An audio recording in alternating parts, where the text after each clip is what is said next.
Então vamos ver agora a equação de Bellman, né, que é uma forma da gente tentar resolver o nosso problema de que para ter uma política ótima eu preciso do valor da utilidade esperada e para ter a utilidade esperada eu preciso da política ótima, né? Então Richard Bellman ele descreveu a relação entre a utilidade de um estado com a utilidade dos estados vizinhos. Então ele escreveu U de S como a recompensa do estado S mais um gama vezes o maior valor, né? Então, para cada ação possível, ele pega o maior da utilidade esperada ao executar essa ação no estado S, né? Então, ele vai fazer o seguinte, ele vai calcular para uma ação a somatória de U de S' para cada possível S', multiplicado pela probabilidade de eu chegar em S', dado que eu executei a ação A. E ele faz isso para cada ação A e pega o maior valor, tá? Então, por exemplo, vamos pegar aqui essa mesma tabelinha aqui e calcular o valor de U de 1, né, a utilidade desse estado aqui, utilizando essa equação dos vizinhos, né? Então, vamos lá. Então, aqui eu tenho o seguinte, eu posso pensar em ir para cima, que eu vou ter 0,8 de chance de chegar aqui, 0,1 de continuar aqui, 0,1 de continuar aqui. Então, vamos ver aqui, ó, para cima, 0,8 de chegar em 1, 2, 0,1 de ficar de ir para 2, 1 e 0,1 de continuar em 1, 1, né? Se eu tentar ir para a direita, deixa eu só colocar aqui, esse aqui é para cima. Se eu tentar ir para a direita, eu posso com 0,8 chegar em 0,655, com 0,1 chegar nesse estado aqui, 1, 2, né? E com 0,1 permanecer no 1. Então vamos ver aqui, seria esse daqui, né? Ir para a direita.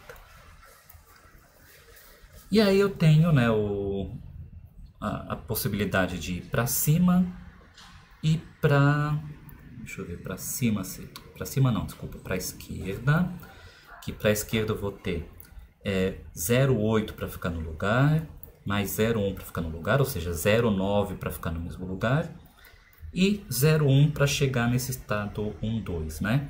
E finalmente aqui é o para baixo, que ele vai ter 0,9 de você ficar aqui no mesmo lugar, porque eu posso com 0,8 eu vou fazer essa ação de para baixo, com 0,1 eu vou tentar ir para cá, que ele permanece no mesmo lugar, e 0,1 eu venho para cá, né? Então pronto, então eu calculo isso daqui, verifico qual que é o maior valor, né? O maior valor provavelmente é esse daqui,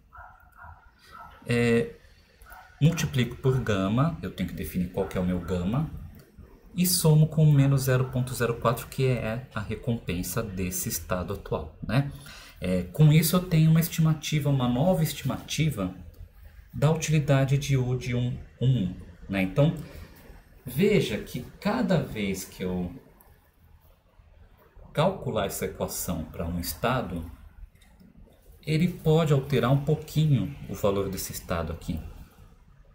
E como consequência, eu posso alterar esse outro estado calculando a utilidade dele, e calculando a utilidade dele, calculando. Então, eu posso ir calculando essa utilidade repetidas vezes, que essa equação funciona como um pequeno ajuste, uma pequena correção do nosso valor estimado de utilidade, até que uma hora ele consiga estabilizar, ou seja, ao executar de novo esse cálculo do U de 1, 1, ele retornaria o próprio valor que está aqui. Então, quando ele retornar o próprio valor, eu sei que eu convergi para o meu valor estimado, né? Então, vamos ver alguns algoritmos para determinar a utilidade baseado nessa equação. Então, uma ideia é fazer um processo iterativo, tá?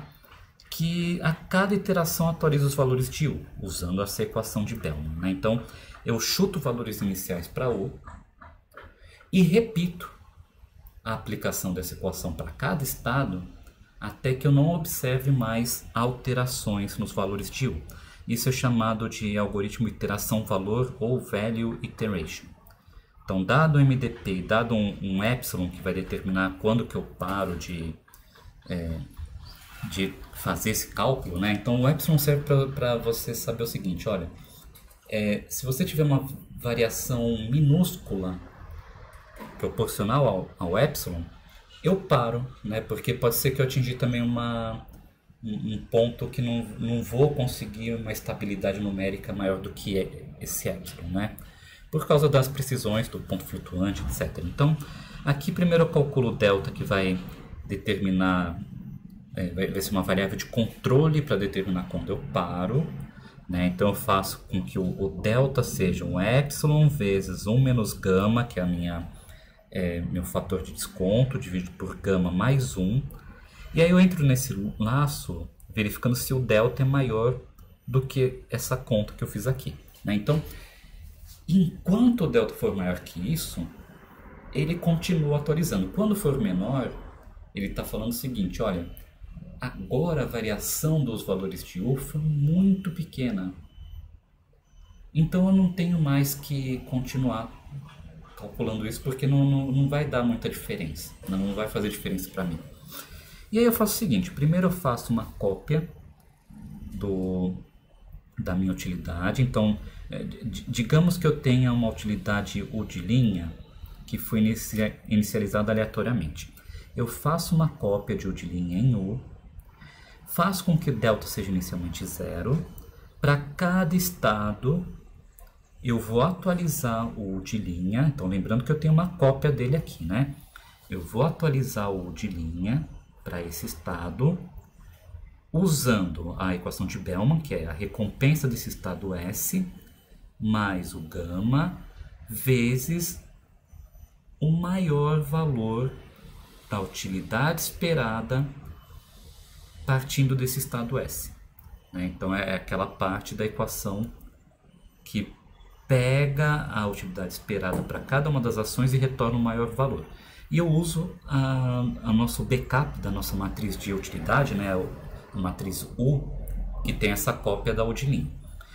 E aí eu calculo o delta, né? Então eu atualizo o delta falando, olha,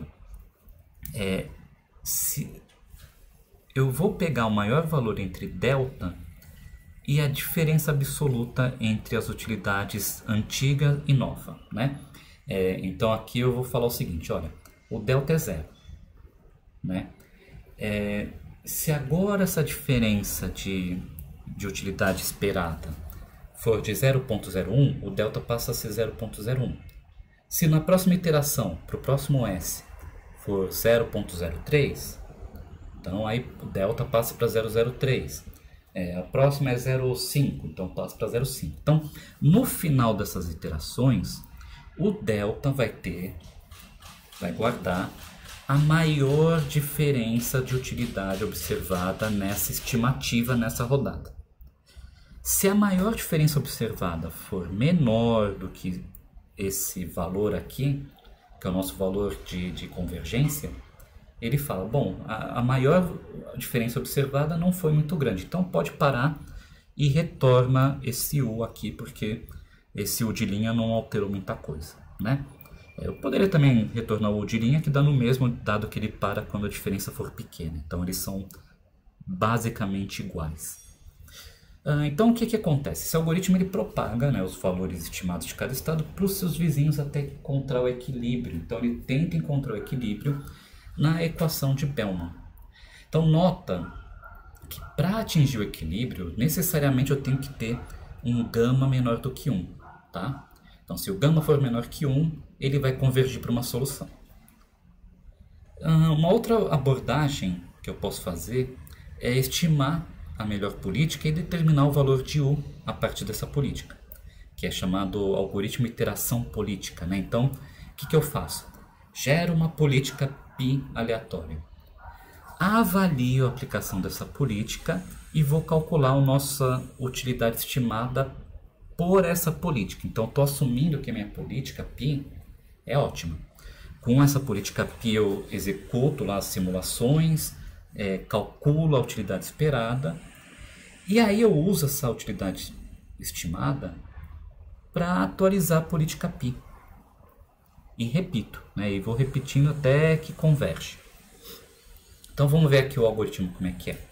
Então, dado o MDP, dado que eu tenho uma utilidade estimada inicial, né, eu verifico, olha, a minha utilidade nova mudou em relação à anterior. Eu posso usar aquele mesmo critério que eu usei no outro algoritmo, né, mas aqui eu deixei genérico para vocês usarem como vocês quiserem. Então, basicamente, vai fazer o seguinte, ele vai calcular vai fazer a avaliação de política. Então, dado uma política PI aleatória e essa utilidade esperada atual, né, ele vai estimar um novo U.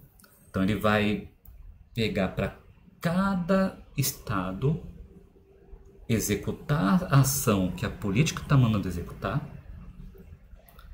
e calcular o U esperado para aquele estado, né, baseado nisso. E aí ele vai fazer o seguinte, olha, para cada estado em S, né, eu vou pegar a minha utilidade esperada e calcular o maior valor dessa parte aqui, ó, da equação de Bellman, né? Então vou calcular a ação que me dá o maior valor da ação que me dá o maior valor, né? Então eu pego o máximo disso e eu calculo também o U esperado, né? Dado esse meu U atual, qual que é esse U esperado? Qual que é a utilidade esperada? E aí eu vejo, olha, se eu executar o U esperado aqui, né, a utilidade que eu vou receber caso eu siga essa política atual. E aí eu verifico, olha, se existe uma outra ação que não seja dessa política, que maximiza a minha utilidade esperada, né? Então, se max U é maior do que max E, eu troco, né? Eu troco a ação para aquele estado para essa ação que me traz o maior valor de utilidade esperado. E aí eu repito, né? Aí eu volto para cá, uso essa nova política, estimo novamente o U, verifico se tem alguma ação que é melhor do que a ação da política ótima atual, altero se for o caso e faço até que não mude mais nada. Quando não mudar mais nada, eu retorno à política atual, né? Então, são dois algoritmos bem simplesinhos, né, que você simplesmente tenta encontrar o equilíbrio entre a política e a nossa utilidade esperada. Então, a avaliação de uma política, né, ela é simples, né? Então, dado uma política PI e uma utilidade U, eu faço para cada S, para cada estado S, eu calculo o de S, né? Isso aqui é essa função aqui, ó.